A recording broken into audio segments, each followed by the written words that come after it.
कार्तिक महापवित्र कर पच तीर्थ में स्नान, पुण्य बहे हर धार में, मिटे जन्म के पाप निशान। हरे कृष्णा। आप सभी को कार्तिक महीने की हार्दिक शुभकामनाएं। आप सभी के जीवन में भगवान विष्णु और माता लक्ष्मी की कृपा सदैव बनी रहे। कार्तिक मास सभी के लिए शुभ और मंगलमय हो।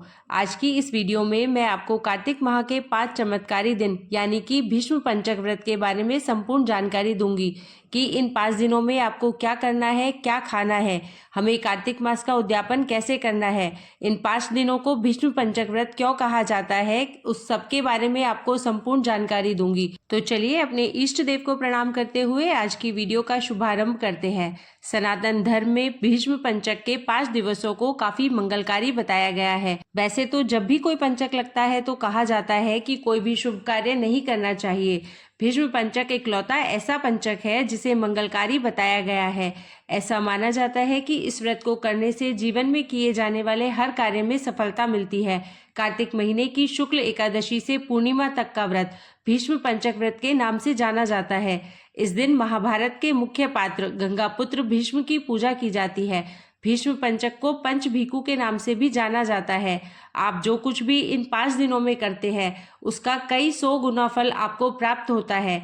अब हम जानते हैं कि हमें व्रत कैसे करना है। जिन्होंने कार्तिक के पूरे महीने में व्रत किया है तो वह भीष्म पंचक व्रत जैसे करते आ रहे हैं करेंगे, लेकिन इन 5 दिनों में अन्न का त्याग करना पड़ता है। लेकिन जिन्होंने कार्तिक के महीने में अभी तक कुछ भी नियम नहीं लिया है तो ये 5 दिन आपके लिए वरदान है। इन 5 दिनों में स्नान, दीपदान आदि का नियम ले सकते हैं। पूरे महीने के कार्तिक व्रत का फल आपको प्राप्त हो जाएगा। देवउठनी एकादशी पर व्रत का संकल्प लें, भगवान विष्णु की पूजा करें और पंच भीखु व्रत की कथा सुने। आप 5 दिन फलाहार लेकर व्रत धारण कर सकते हैं। इन 5 दिनों में ब्रह्म मुहूर्त में स्नान, 365 बत्तियों का दीपदान, गंगा स्नान, अन्न का दान आदि कर सकते हैं। वैसे तो इन दिनों गंगा स्नान का फल बताया गया है, परंतु यदि आप गंगा स्नान के लिए ना जा पाए तो स्नान के जल में थोड़ा सा गंगा जल, आंवले का रस या आंवले का चूर्ण या थोड़े से काले तिल डालकर स्नान करें। हर हर गंगे बोले, सभी नदियों के नाम बोल सकते हैं। इसके बाद आप भगवान सूर्य को इन 5 दिनों में अर्घ्य अवश्य प्रदान करें। तुलसी माता की पूजा अर्चना करनी है, भीष्म पितामह को अर्घ्य प्रदान करना है, ब्रह्मचर्य का पालन करना है, दीपदान करना है। देखिए इन 5 दिनों में आप 108 बत्तियों का दीपदान, 365 बत्तियों का दीपदान भी आप कर सकते हैं। तुलसी जी की सूखी हुई लकड़ी से भी दीपदान कर सकते हैं। इन 5 दिनों में आप एक सूखा नारियल लें, उसको 2 हिस्सों में काट लें, तो इस तरह से यह आपको 2 दीपक तैयार हो जाएंगे। आप इनमें 365 बत्तियां या 108 बत्तियां लगा करके दीपदान कर सकते हैं। आप जो बत्तियां हैं वह घर में भी बना सकते हैं, नहीं तो बाजार से भी यह बत्ती बनी बनाई आती है। एक रुई की बत्ती बनी आती है 365 और एक कच्चे सूत की बत्ती बनी आती है 365। तो आप उन कच्चे धागे वाली बत्तियों को लेकर के इस तरह से दीपदान कर सकते हैं। आपको इस तरह से 5 नारियल के दीपक लगाने हैं और 5 में आपको बत्तियां रखनी है, उनकी पूजा करनी है। रोली कुमकुम से दीपों की पूजा करें, 2-3 बार पानी लेकर के हाथ घुमाएं दीपक के ऊपर। इस तरह से यह आपका दीपदान हो जाता है। अब जानते हैं कि दीपदान आपको कहाँ करना है। देखिए आप भगवान विष्णु के सामने दीपदान कर सकते हैं, पीपल वृक्ष के नीचे कर सकते हैं, आंवले में कर सकते हैं, वट वृक्ष में कर सकते हैं और आकाश दीप जला सकते हैं। आप यदि गंगा जी जा रहे हैं तो गंगा जी के तट पर भी आप इस दीपदान को कर सकते हैं। पंच भीखु की पूजा के लिए आपको एक चौमुखी दीपक लेना है। यह दीपक आप तुलसी जी के सामने जला सकते हैं। एक थाली लीजिएगा, उसमें आप चौमुखी दीपक रखिएगा और 2 कटोरी, एक में राई और एक में हरा आंवला या सूखा आंवला रख सकते हैं। हरा आंवला अगर आप ले रहे हैं तो उसके छोटे छोटे टुकड़े कर लीजिएगा और दोनों चीज़ों को अपने हाथ में लेकर थाली के चारों ओर आपको घुमाना है और यह कुछ लाइनें आपको बोलनी है। पूनो नहाई पड़वा नहाई, 5 रतन पंच तीरथ, पंच भीखम नहाई, 1 टका मेरी गांठ में सुनियो रघुराई। आधे का लाई आंवला, आधे की राई, राई दामोदर सांवला जिसने सृष्टि रचाई। राजा के घर उतरी पुत्री बनकर आई, राजा लाया ब्याह के रानी बन आई। 4 चक्कर 4 मक्कर 4 दिए की लौ, मैं तुझसे पूछूं श्री कृष्ण जी कब निस्तारा होए। जब आएगा कार्तिक का महीना तब निस्तारा होए। अब यह लाइनें बोलने के बाद जब यह पूरी हो जाए और उसके बाद तो आपके हाथ में जो राई और आंवला है उसको आप दीपक की थाली में रख दें। तो इस तरह से आप यह पंचभीकु की पूजा कर सकते हैं। आपको यह एक ही दिन करना है, पहले एकादशी वाले दिन कर सकते हैं या पूर्णमासी के दिन भी आप कर सकते हैं। यह जो पंचभीकु व्रत है, ऐसा कहा जाता है कि महाभारत में कुरुक्षेत्र युद्ध की समाप्ति के बाद भीष्म ने अपना भौतिक शरीर छोड़ने से पहले इस व्रत का पालन किया था। इस व्रत के महात्म्य का वर्णन पद्म पुराण में मिलता है। यह व्रत रखने से संयम और सात्विकता आती है। इस व्रत में आपको अन्न का त्याग करना पड़ता है। आप फलाहार ले सकते हैं, दूध दही आदि ले सकते हैं, इसमें अन्न नहीं खाया जाता है। बस इस बात का ध्यान रखना पड़ता है। कार्तिक पूर्णिमा पर आपको अपने इन व्रत का उद्यापन करना है। फिर पड़वा पर चिड़ा चिड़ी की कथा सुनकर भगवान को खिचड़ी का भोग लगाकर अपने व्रत का पारण करते हैं। पंचभीकु व्रत में तर्पण भी किया जाता है। भागवत महापुराण या गीता का पाठ करना चाहिए। निसंतान दंपति को संतान की प्राप्ति होती है, सुख सम्मान में वृद्धि होती है। जो तर्पण होता है वह भीष्म पितामह के लिए किया जाता है।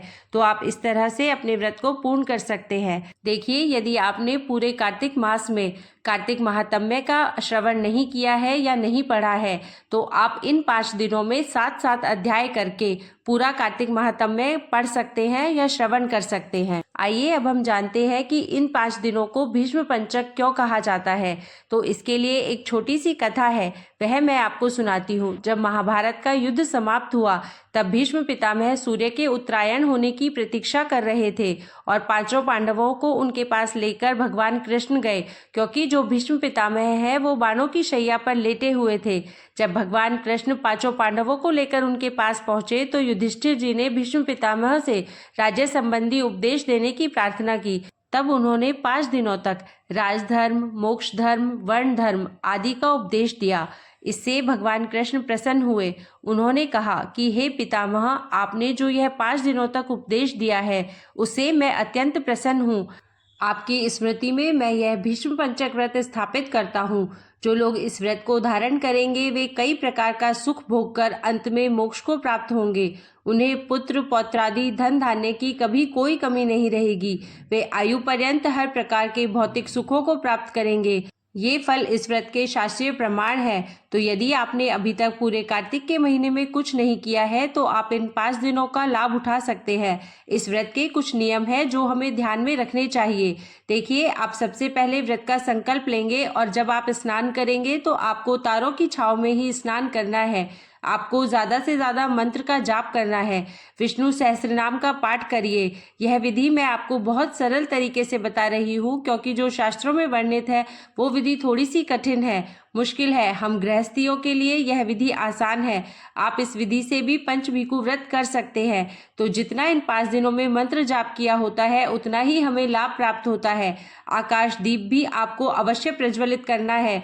यह जो व्रत है, वैसे तो जो शास्त्रों में लिखा है निराहार लिखा है कि निराहार रहकर व्रत करना चाहिए, लेकिन यह संभव सबके लिए नहीं है। तो आप एक समय फलाहार कर सकते हैं। आप दिन में चाय दूध आदि ले सकते हैं, ड्राई फ्रूट्स वगैरह खा सकते हैं और शाम की पूजा के बाद आप भगवान को फलाहार का भोग लगा करके अपना भी व्रत खोल सकते हैं।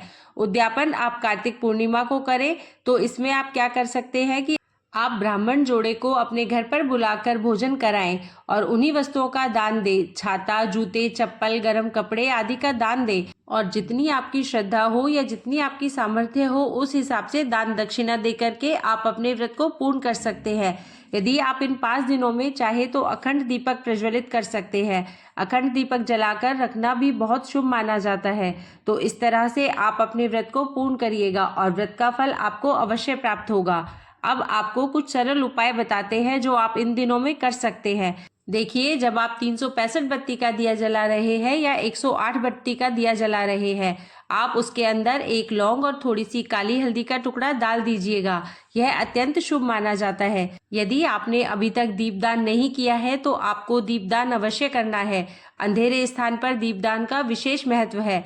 एक तुलसी की जो जाप करने वाली माला होती है, आप उसको अपने घर के मंदिर में ही भगवान विष्णु को इन 5 दिनों के लिए पहना दीजिएगा उनके गले में। और 5 दिन तक जब आप अपने मंदिर में विराजमान विष्णु जी के गले में यह माला पहनाएं तो आप मंत्र जाप आदि करेंगे तो यह माला अपने आप अभिमंत्रित हो जाएगी और 5 दिनों के बाद यदि आप चाहें तो यह तुलसी जी की माला खुद भी धारण कर सकते हैं, नहीं तो अपने मंदिर में आप इसको रख दीजिएगा। इस पर आप बाद में जाप भी कर सकते हैं।